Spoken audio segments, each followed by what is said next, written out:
ગુજરાતમાં હવે હોટલમાં ચેક ઇન માટે ફિઝિકલ આધાર કાર્ડ આપવાની જરૂર નહીં પડે. યુપીઆઈ પેમેન્ટની જેમ જ બસ એક એપથી QR કોડ સ્કેન દ્વારા તમારું ચેક ઇન થઈ જશે. અમદાવાદ ક્રાઇમ બ્રાન્ચના પથિક સોફ્ટવેર અને UIDAIના સમન્વયથી આ મહત્વનો ફેરફાર થવા જઈ રહ્યો છે, જેનાથી હવે લોકોના આઈડીનો કોઈ મિસયુઝ નહીં થઈ શકે.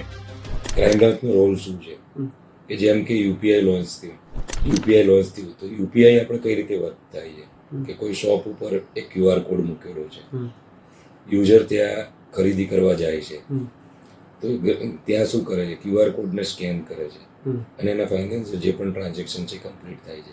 એ ટ્રાન્ઝેક્શન જેનો QR કોડ છે એને પૈસા મળી જાય છે. વ્યક્તિ જે છે એને એની સાથે કોઈ બેંક ડિટેલ કે કંઈ શેર કરવાનું નથી અને ડિજિટલી ટ્રાન્ઝેક્શન કમ્પ્લીટ થાય છે. પથિકમાં આ રીતનું જ છે. આ સિસ્ટમ કેવી રીતના કામ કરશે તેને સરળ રીતે સમજીએ. કોઈ વ્યક્તિ હોટલમાં જશે ત્યારે હોટલ સ્ટાફ તેમના રૂમની ડિટેલ પથિક સિસ્ટમમાં ભરશે. ગેસ્ટના વેરિફિકેશન માટે સિસ્ટમ યુનિક